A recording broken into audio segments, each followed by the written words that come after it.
Bienvenidos una vez más a la Cesta de la Bicicleta. Esta noche, como invitado, tenemos a Gonzalo Agudelo Hernández, un hombre que ha dedicado su vida entera a construir paz aún en medio de la guerra. Gonzalo, bienvenida. Me voy a tomar el atrevimiento de presentarte, pero después de que saludes. Hola Tatiana, un abrazo muy grande para ti, para todos los amigos de la Cesta de la Bicicleta y para todos los amigos de Canal Capital. Un abrazo grande desde Puerto Gaitán, Meta. Bueno, desde Puerto Gaitán Meta, eso era lo que quería oír, ¿no? De Gonzalo Agudelo, pues encuentra uno información, es politólogo, estudió sociología, tiene una especialización en gestión territorial, ha estudiado resolución de conflictos, ha estudiado negociación, pero sobre todo es una persona que realmente ha dedicado una vida entera a construir paz, específicamente en el departamento del Meta. Pero más allá de todas estas cosas que se dicen y que encuentra uno en internet sobre Gonzalo Agudelo, a mí me gusta mucho la forma en que él se presenta en sus redes sociales. Cuando uno entra a una de las redes sociales de Gonzalo, encuentra, lo primero que dice es que es el papá de Emilia y Margarita. Luego dice que es llanero y luego dice que es un demócrata. Gonzalo Agudelo, bienvenido, qué alegría tenerte aquí y quiero que empecemos esta conversación hablando de cómo es la vida, cómo es el día a día de alguien que construye paz en un territorio como el Meta. Es decir, Gonzalo Agudelo se levanta muy temprano en la madrugada, a las 4 o 5 de la mañana, se arregla, se toma su café, se monta en una avioneta y sale a recorrer un territorio que aún hoy es completamente desconocido para la gran mayoría de colombianos. Por favor, Gonzalo, empecemos por ahí. Hablemos del territorio que recorres todos los días para construir paz. Bueno, Tatiana, pues muy querida su merced conmigo, como siempre muy generosa. Los llaneros, hay que aclarar eso, los llaneros usamos mucho el su merced y a veces el su merced con tilde en la E, como si fuera una palabra aguda, porque tenemos mucha herencia boyacense. Los llaneros tenemos una herencia grande de Boyacá, por fortuna. Pues, ¿qué te cuento, Tatiana? ¿Y qué le cuento a los amigos que nos ven a esta hora en Canal Capital? El departamento del Meta, yo creo que muchos de ustedes conocen el departamento del Meta por la cercanía con Bogotá. Les dije ya, estoy desde Puerto Gaitán, les mando desde acá un abrazo cálido para esa fría Bogotá, desde esas noches veraneras de Puerto Gaitán, que ya empiezan a ser veraneras en Puerto Gaitán, en el Meta. El departamento del Meta es un departamento muy grande en su geografía, en su extensión territorial, pero yo decía, Tatiana, a raíz de lo que tú preguntas, de lo que tú dices, el departamento del Meta hoy es más grande de lo que hace 5 años era el departamento del Meta, sin que su extensión en kilómetros cuadrados haya aumentado. O sea, el departamento del Meta hoy es un departamento que tiene 29 municipios, que tiene una cantidad de kilómetros y son los mismos que tenía hace 10 años, pero hoy decimos que el Meta es más grande porque el proceso de paz permitió agrandar la geografía del departamento del Meta. El departamento del Meta estaba vallado por la guerra, por el miedo, por la zozobra, por la desconfianza, por la desconfianza que nos tenemos de los colombianos, y con el proceso de paz y gracias al proceso de paz esas vallas se han ido quitando y esa geografía se ha ido ensanchando, y creemos que es posible por eso hablar hoy con mayor fuerza, más que toda la vida, de defender la paz. Y como dice Tatiana también, que para la guerra nada, para la paz todo, y yo creo que hoy más que nunca esa bandera tenemos que izarla bien alta. Bueno, Gonzalo, vamos a explicarle a la gente a qué se dedica un gestor de paz, porque eso suena muy abstracto, eso suena como muy complejo, ¿no? Entonces se me ocurrió invitarte a ti porque era una forma de llevar a lo concreto, a cuentos concretos, ¿qué es lo que hace un gestor de paz? Gonzalo, ¿qué hace un gestor de paz?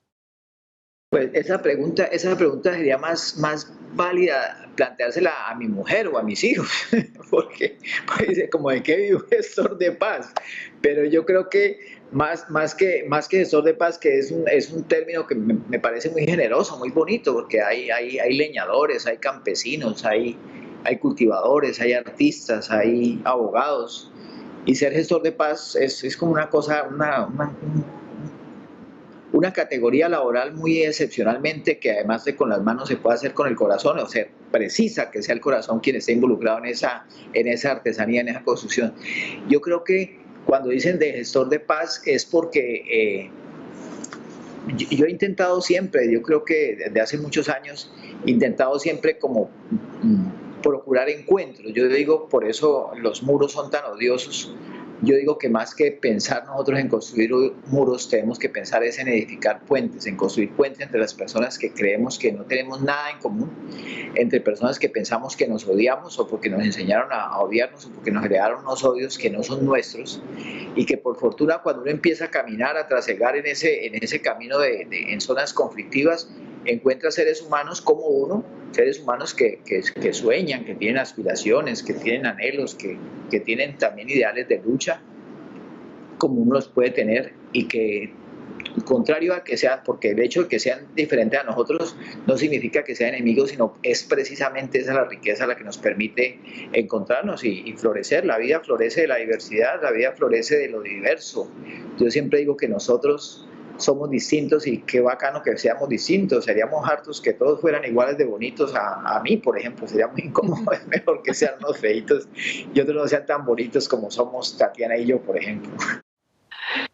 Gonzalo, mi archivo dice que hace 19 años exactamente, tú y yo estábamos juntos. Yo te estaba entrevistando y te pedía hace 19 años que me explicaras cómo había sido un proceso que habían gestado las comunidades de la región del Alto Ariari y del Meta, un proceso de convivencia y de reconciliación que en ese momento empezaba a dar frutos y era completamente inusitado porque la región estaba completamente incendiada, digamos, en una guerra que le había provocado cientos de muertos y había puesto a la región del Ariari en el tristemente célebre primer lugar de una de las regiones más violentas de Colombia. Hace 19 años te conocí así, tú eras asesor de paz y me contabas lo que estaba ocurriendo en el Alto Ariari. Vámonos allá, Gonzalo, y recordemos juntos cómo se gestó ese proceso de paz entre comunidades mucho antes de que la guerrilla y el gobierno de Colombia se sentaran a hablar de paz. Pues Tatiana, lo del número 19 es muy paradojal, ¿no? Es bonito. El 19 siempre me acompaña a mí a lo largo de mi vida. El número 19 ha sido muy allegado a mi alma y casualmente mira sus cuentas ya 19 años. Pero qué decir, la parte del Alto Ariari en el departamento del Meta fue una zona absolutamente golpeada con sevicia y con mucho ira por parte de los señores que estaban en la guerra, por parte del abandono del Estado, por parte de las FARC, en particular del Frente 26 de las FARC, y por parte de las AUC y de los grupos de autodefensa, que ellos allá identificaban y hacían una diferencia de valoración, de categorización entre lo que es un grupo de autodefensa campesina, que lo fue por ejemplo la FARC en su inicio, a lo que son los grupos que fueron después como las Autodefensas Unidas de Colombia o las AUC o los grupos paramilitares. Nosotros en esa época, desde la Consejería de Paz que lideraba el padre Crisanto Ramos, que es un sacerdote que gracias a Dios todavía sigue en esas viegas también de construir paz, de hacer cosas bonitas en el departamento del Meta, iniciamos junto con unos alcaldes, con dos alcaldes en particular, de dos municipios que eran absolutamente enemigos, entre ellos supuestamente enemigos, municipios que quedan, como Tatiana, yo creo que tú recuerdas cuando fuimos hace unos 2 o 3 años nuevamente, tú no habías ido nunca por allá, conocías por las narraciones nomás, son municipios muy cercanos, que quedan a escasos 10, 12 kilómetros, y los alcaldes, que es una cuestión macondiana, o sea, eso nadie lo puede creer en el mundo. Seguramente si uno le dice en otro lugar del mundo piensan que uno está exagerando o que está tomado, pero son alcaldes que quedan, dos municipios que quedan como a 10 o 15 kilómetros y nunca se habían visto en su vida sus caras, o sea, no había ninguna posibilidad ni siquiera de reconocimiento porque nunca se habían visto, no se conocían. E intentamos un proceso con las comunidades para parar la guerra. Nosotros decíamos, Tatiana, que la guerra los armados la paran ellos y ellos están en armas y sabrán cuándo lo hacen, pero que las comunidades eran depositarias de un mandato ciudadano, un mandato democrático, y que podían también imponerle a los armados a los guerreros, a los hombres que están en armas, imponerles como un mandato, una voluntad popular de los campesinos, de los líderes de la ciudadanía, de esos municipios, de decir: nosotros no queremos más guerra, nosotros no queremos que manden más en nosotros, nosotros mismos nos mandamos solos, dijo un campesino un día. Sí, y a través de actividades culturales y deportivas empezaron a juntarse, ¿no? Gente que nunca se había visto. Yo me acuerdo que en esa época, cuando yo llegué fui de Guamal hasta El Dorado. Creo que fue lo máximo que pude porque la guerra no permitía que uno avanzara más allá. Pero recuerdo el alcalde del Dorado diciéndome: mire, es como si hubieran pasado un muro de Berlín y las familias quedaron separadas, los novios se separaron, los amigos se separaron y no se podían juntar porque el que pasaba del lado de allá era tildado de guerrillero y el que pasaba del lado para acá era tildado de paramilitar. Y así pasaron como 30 años matándose todos, hasta que estos alcaldes decidieron y querían sacar a un lado a los armados y volver a reconciliar a las comunidades. Tú eras asesor de paz de la gobernación, en esto intervinieron los alcaldes, también la comunidad internacional, ¿verdad? ¿Cómo fue esa parte? Sí, creo que la comunidad internacional en esa época, el PNUD nos acompañó. De hecho, yo después pasé a trabajar con ellos, con el PNUD, en ese intento, en ese proceso. Pero me parece rescatable y de recordar, ya que usted, Tatiana, lo trae a la memoria, la voluntad de la gente yo creo que hay una frase muy linda que dice William Ospina, que hay que fomentar la conversadera. Y fue eso lo que intentamos hacer, porque fue poner a que la gente conversara entre ellos, que se reconocieran que no son tan enemigos como les habían hecho creer los que estaban en la guerra, no eran tan enemigos. Las dos familias de unas partes y el otro lado del municipio venían de historias similares, eran campesinos, eran agricultores, habían sido, o sea, sus padres tenían cosas en común, eran cultivadores de cacao, cultivadores de café, o eran ganaderos o criaban marranos. Entonces empieza uno a permitir que a través de ese diálogo y de ese encuentro como desprevenido, un encuentro desprovisto de todo el fervor idealista de discursos políticos que muchas veces no aproximan a los seres humanos, sino nos distancian y nos llenan de odios, nos permitieron empezar a construir cosas conjuntas, a construir cosas conjuntas y a pensar que era posible, aún siendo diferentes como lo son hoy en día. Por ejemplo, esos municipios siguen siendo unos municipios muy caracterizados por ser liberales o un poco más de izquierda, a municipios que siguen siendo conservadores, pero que sin perder esa característica podían vivir sin necesidad de matarse. Yo creo que ese fue el gran logro, y parte, Tatiana, de eso es que uno dice que en verdad se hizo el trabajo y por fortuna y gracias a Dios salieron bien las cosas. Hoy los jóvenes de esos municipios, o sea, los muchachos que tienen de pronto hasta 30 años, no recuerdan bien, porque en esa época ellos tenían 11 o 10 o 9 años, no recuerdan bien que esos pueblos eran tan enemigos y lo cuentan ya como si fueran cosas anecdóticas de mucho tiempo atrás. Y en verdad fue hace poco, lo que tú estás viendo, eso fue hace 19 años, hace 20 años, fue hace muy Sí, poco claro. realmente. Sí. Gonzalo, yo me acuerdo que en esa época cuando recorríamos esta zona y yo preguntaba, bueno, ¿qué es eso de la paz? Porque el gobierno se habían intentado varios procesos de paz, había sido exitoso el proceso de paz con el M-19, pero los procesos de paz con las FARC no funcionaban, se habían intentado varias veces desde los años 80, terminó peor, ¿no? Con la toma de Casa Verde, me acuerdo, no, antes, incluso antes, los de Tlaxcala. Luego, en los 90, al finalizar los 90, pues se había intentado con el proceso del Caguán, tampoco funcionaba. Ya había pasado ese intento, no había arrancado este último que funciona, que va funcionando, y sin embargo nos preguntábamos qué es eso, qué es la paz, qué es la paz. Y viendo lo que pasaba en el Alto Ariari, pues yo veía que la paz no era otra cosa que la democracia. La paz no es otra cosa que gestionar los conflictos por la vía de la palabra y no por las balas, gestionar los conflictos por las vías políticas y no por las balas. Y si uno dice que la paz es la democracia, pues la paz es todo aquello que la democracia trae consigo, no solamente la posibilidad de participar políticamente, sino digamos que los bienes, servicios y beneficios de la democracia, como la educación, la salud, es decir, Finalmente la paz es poner fin a la violencia estructural de años y años en este país.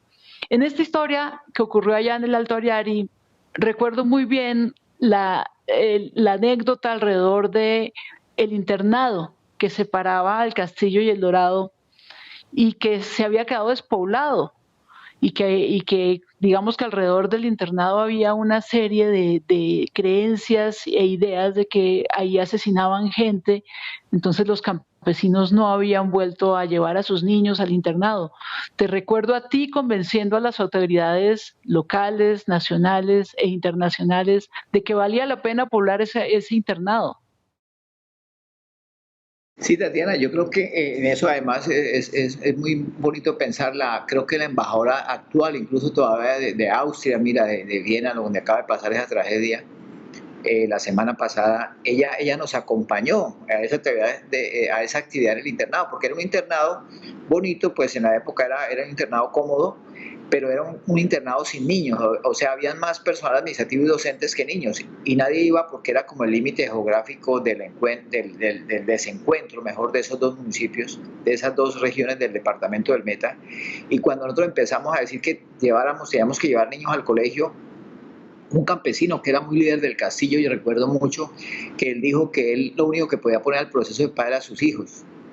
Y me parece una cosa de grandeza, de ofrecer sus hijos, que es lo que más uno ama, los ofreció. Dijo, yo voy a llevar a mis niños al internado, y empezó todo el mundo animado por esa decisión del señor tan valiente que era llevar a los niños a ese internado, y empezó a llevar niños al internado de todos los sectores que eran tradicionalmente de derecha, tradicionalmente vinculados a las FARC. Empezaron a llegar y a poblar ese internado. Ese internado, por fortuna, ya cogió otro rumbo, ya hay otra edificación más grande, más cómoda. Los pelados de esos internados se volvieron novios, se volvieron amigos, y empezó a hacer, nosotros decíamos que ese era un vivero de la reconciliación, porque así como eran hijos de campesinos, ellos eran como arbolitos, eran como árboles pequeños que estábamos sembrando para que germinara después y pudiéramos cosechar la reconciliación. Y yo creo que un poco eso se ha hecho. Esa región es una región hoy próspera, una región rica en términos agropecuarios, rica en términos de la valoración de la tierra, y es una región que ya, de hecho, hoy hablar de violencia en esos municipios es un poco hablar de historia, porque son municipios, por ejemplo, Lejanías. Hoy Lejanías le llaman la capital de la abundancia. En Lejanías se produce mucha comida. Las tierras del Castillo son tierras muy fértiles, muy valiosas además. Las tierras del Dorado, la producción de cacao en el Dorado es una producción de cacao de altísima calidad, de tipo de exportación, de un cacao muy excelso, el mismo café. Entonces son tierras que estaban viviendo, yo decía que eran tierras de gente rica, empobrecida por la guerra, porque la guerra los hacía pobres, la guerra no nos permitía salir adelante, que yo creo que es un poco lo que está pasando hoy, Tatiana, con el actual proceso de paz, que la gente está sacando y está aflorando que hay más riqueza de la que pensábamos que teníamos nosotros antes de la guerra. Sí, claro, si se le dice al Ariari la despensa, ¿no?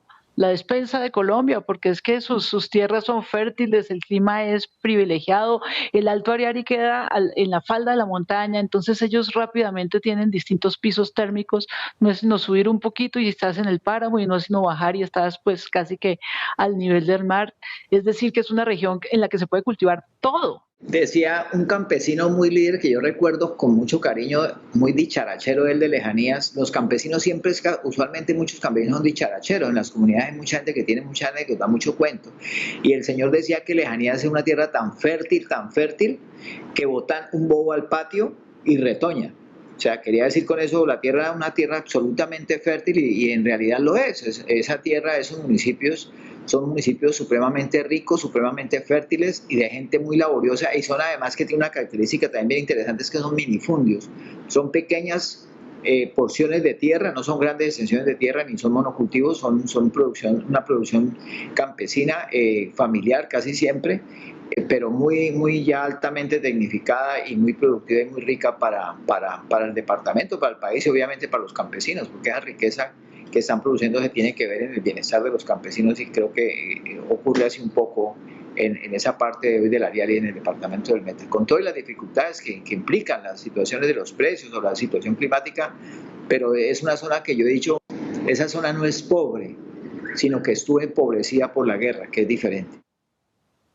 Sí, por eso yo creo que allí en el departamento del Meta, en esa región y más hacia el sur, digamos, hay mucho para enseñar y hay mucho para aprender el resto del país, primero sobre las desgracias de la guerra, creo que como pocas la sufrieron durante tantos años, y las ventajas de la paz, que es invaluable. Invaluable. Yo creo que es una región que no va a estar dispuesta a que le quiten y le arrebaten su paz así como así, más allá de los intentos, digamos, de que fracase tanto el proceso de paz como los mismos procesos que espontáneamente gestaron las comunidades para trabajar juntas, ¿no? Querido Gonzalo, nos vamos a ir a una pequeña pausa y cuando regresemos, quiero que nos cuentes un poco el papel de las instituciones en esto de construir paz, en medio de la guerra. ¿Cómo es esto de que la democracia es la paz, pero la democracia se aterriza en qué? En servicios de educación, en servicios de salud, en servicios de justicia. Yo quiero que tú nos hables un poquito de cómo ha trasegado el departamento del Meta en esto de hacer paz desde la democracia y desde las instituciones. Entonces, vamos al corte y ya volvemos.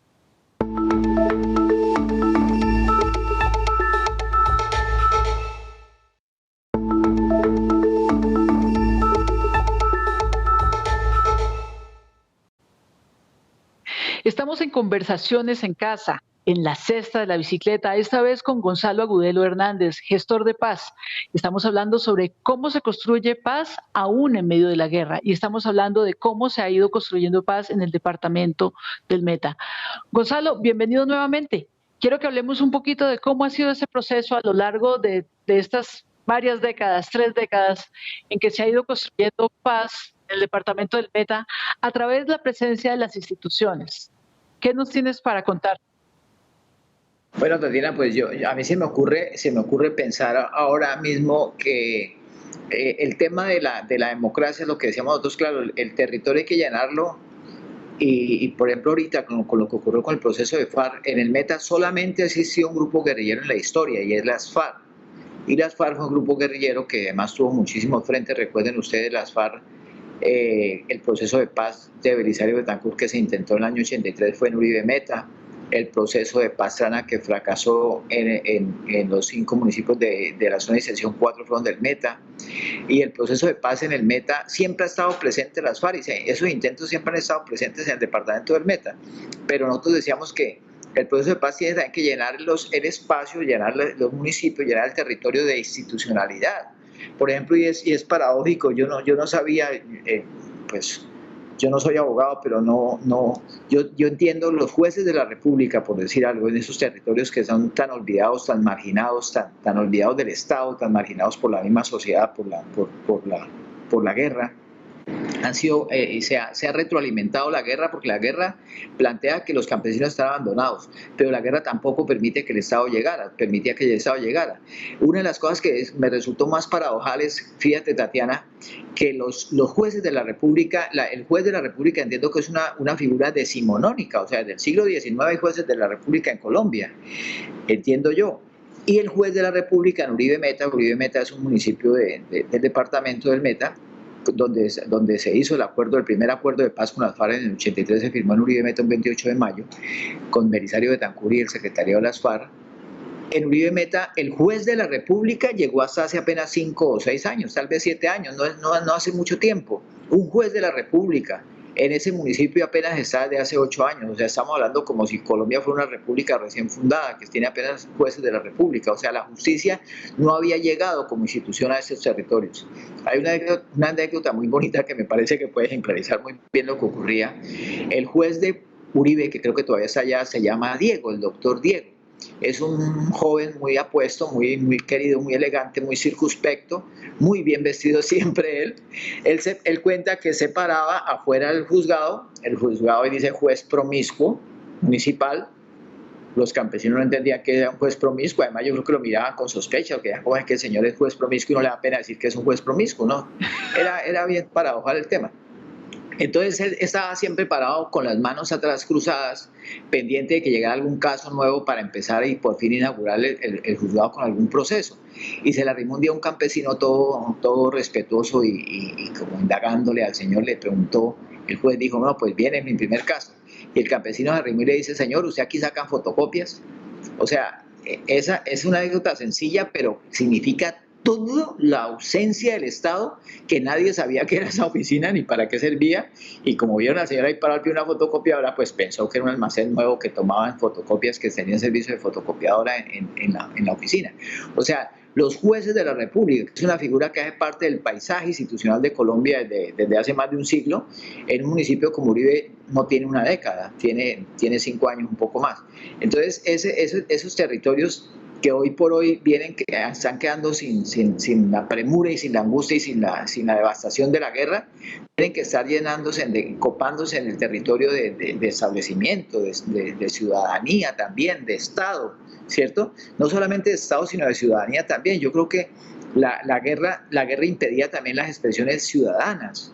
Por ejemplo, en esas comunidades uno siempre pensaba que la gente de izquierda era siempre la guerrilla, y en esas comunidades hay gente de izquierda que no es de la guerrilla, ni que nunca lo fue y que nunca fue de la guerrilla. O sea, eran cosas distintas, pero el mismo expresión de la guerrilla cercenó la posibilidad del surgimiento de, por ejemplo, de partidos políticos de izquierda fuerte en esos municipios, de expresiones fuertes, porque era macartizado inmediatamente alguien que empezara como de izquierda, como si fuera guerrillero, y eran cosas absolutamente distintas. Y hoy por hoy ese proceso está saliendo a la luz y es más claro. O sea, los campesinos son irreverentes, o los campesinos son reclamantes de sus derechos, son los ciudadanos que quieren y reclaman para sus comunidades unos derechos a la ciudadanía colombiana, pero que tampoco están alineados con ninguna causa militar, sino que están alineados con su causa propia, que es poder tener sus derechos y poder tener acceso a la tierra y poder tener acceso a mecanismos y a procesos productivos que les permitan a ellos tener un nivel de vida digna en Colombia. Mira que yo aprendí allá con ellos que esto de la ideología que hoy polariza tanto el país es una trampa, ¿no? Yo creo que los poquitos interesados en la guerra son los que se benefician económicamente de la guerra. Hay profesionales de la guerra, hay gente porque son instituciones o organizaciones criminales, porque hay narcotráfico.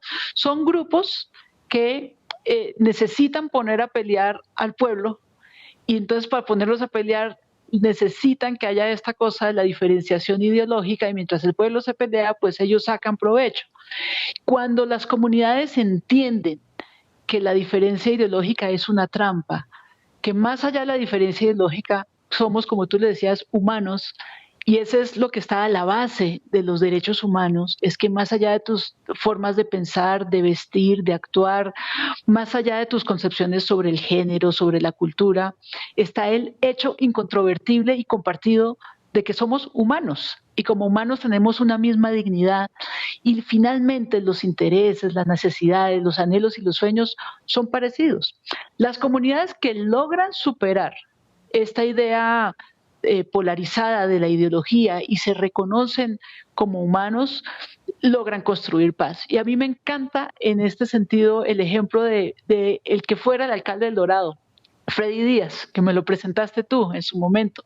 Él me dijo una vez, mire, yo fui criado en El Dorado, en un sitio donde hablar de derechos humanos era casi que ser guerrillero. Era una cosa que estaba estigmatizada y era terrible.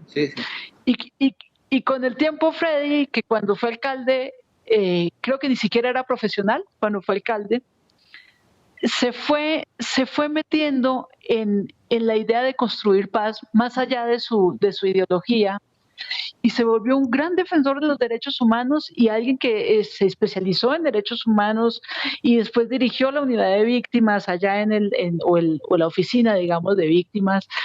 Y me parece un ejemplo muy bello de cómo alguien que era hijo de un policía, además que fue asesinado, y el asesinato del papá de Freddy pues desató una violencia terrible, alguien como Freddy logra superar esto y entender qué hay detrás de la humanidad de cada quien y de qué se tratan los derechos, ¿no?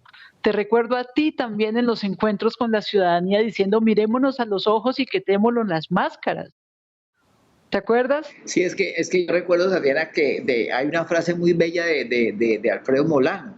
Alfredo Molano decía que él ha caminado por calles, por metederos, por ríos, por senderos, por caños, por cañadas, buscando al hombre, pero siempre encontró fue el miedo a todo, el miedo al otro, el miedo al distinto, el miedo al policía, el miedo al guerrillero, el miedo al paramilitar, el miedo al negro, el miedo al pobre, el miedo al rico.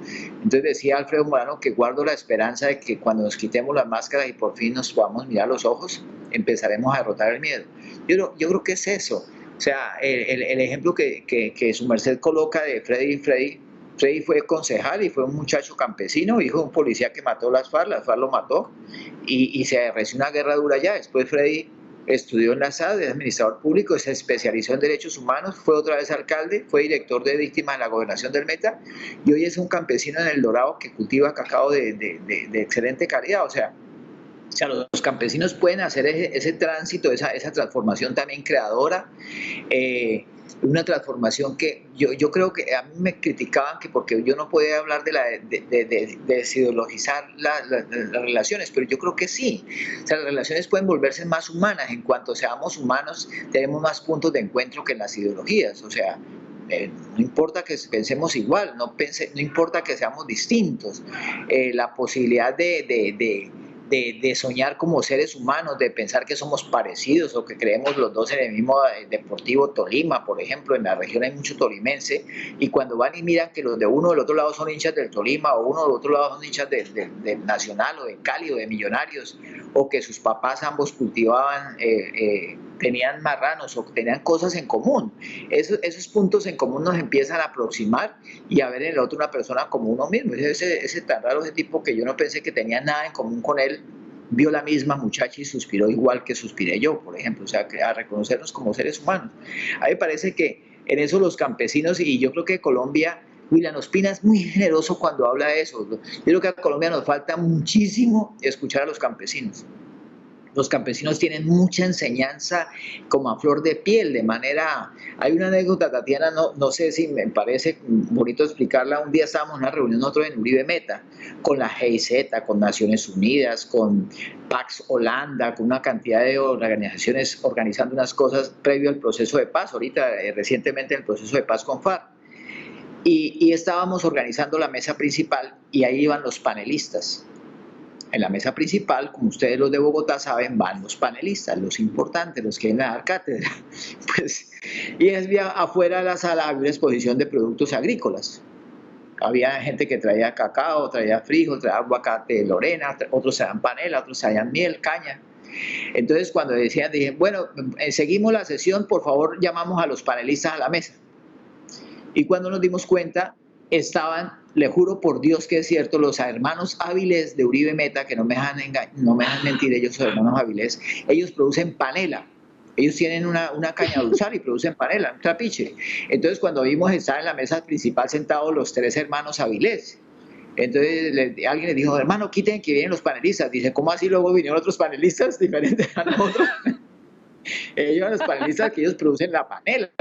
Entonces, a mí me parece que cada anécdota que tienen los campesinos va cargada de una sabiduría popular enorme, infinita, como los dichos populares. Todos los dichos populares son sabios. Yo creo que los dichos populares tuvieron que haber salido los campesinos.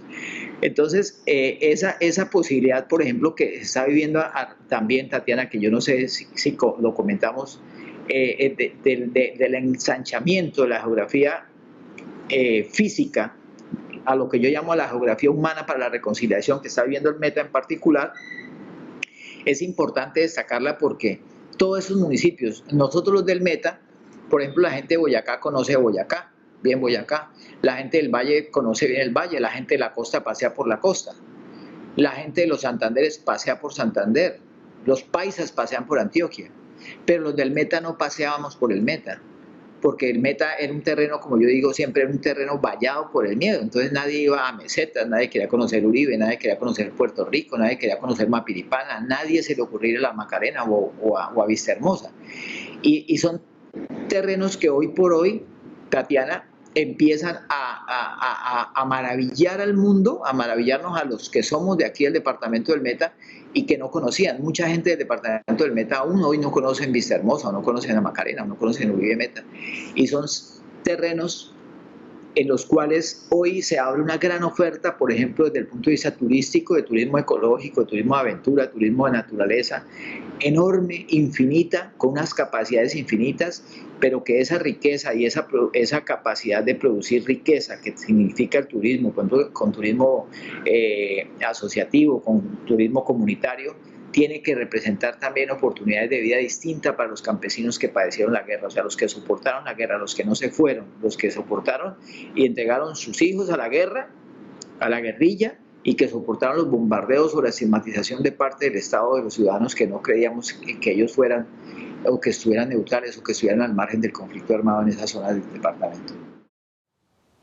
Gonzalo, tenemos que irnos otra vez a otra pausa y cuando regresemos quiero que hablemos un poco de ti como persona.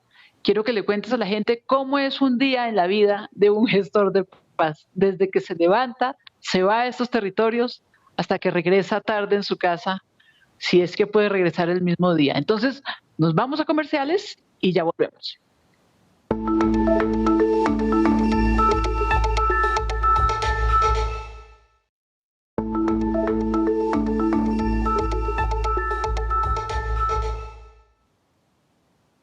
Estamos de regreso en la cesta de la bicicleta, esta vez con Gonzalo Agudelo, gestador de paz del departamento del Meta.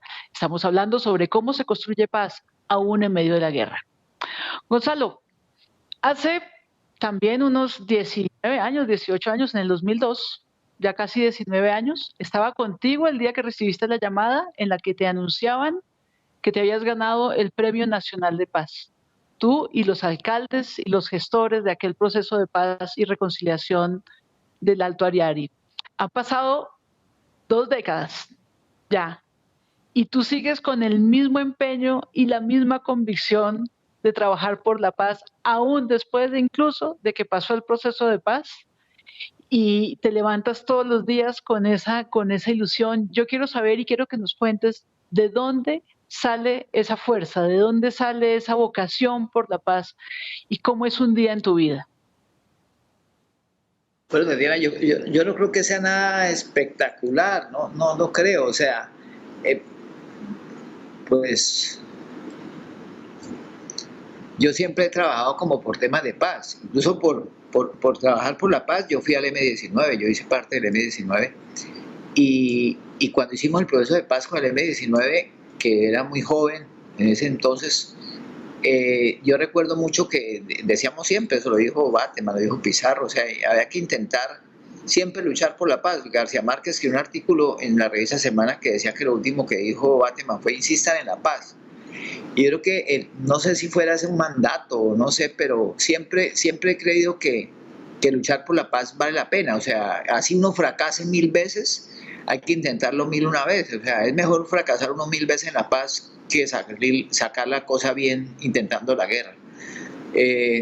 Yo creo que más hoy, Tatiana, o sea, nosotros lo que hicimos hace 20 años, y yo estaba acordándome ahorita cuando su merced me decía eso, nosotros en ese proceso de paz del Alto Ariari, nosotros hablamos con Simón Trinidad, yo hablé con Simón Trinidad de FARC, en esa época estaba el proceso del Caguán, en el Meta, pero lo llamaban el proceso del Caguán, pero fue en los 5 municipios, entre esos Caguán de Caquetá y 4 del Meta.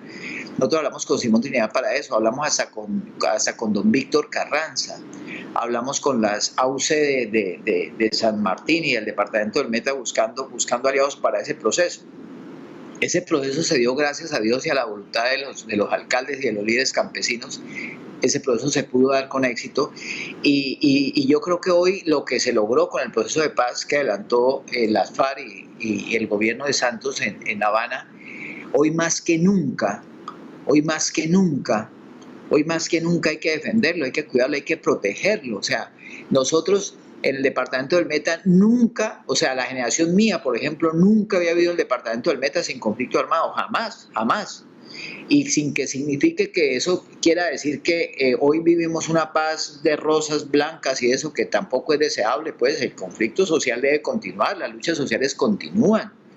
Las reclamaciones ciudadanas deben continuar, pero por métodos democráticos, expresiones políticas, por debates, por discursos, por debates, argumentando civilizada y democráticamente la controversia, alentándola, alimentándola. Debe existir, la lucha debe continuar por los derechos de los ciudadanos, pero no por métodos violentos. Entonces yo digo, el logro que se obtuvo con el proceso de paz en el Meta en particular, Tatiana, yo creo que eso no se ha dicho bien con mucha claridad, porque lastimosamente hay sectores como Antioquia o Catatumbo o el Cauca que continúan, o el Chocó, que continúa una situación muy difícil.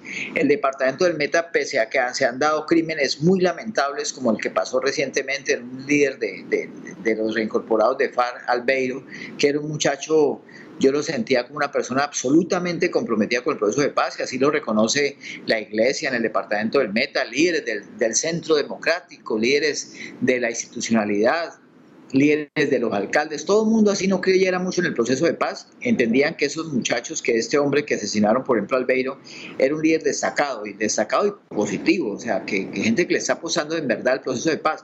Entonces yo digo, es importante hoy más que nunca, yo quiero decir eso, hoy más que nunca defender el proceso de paz.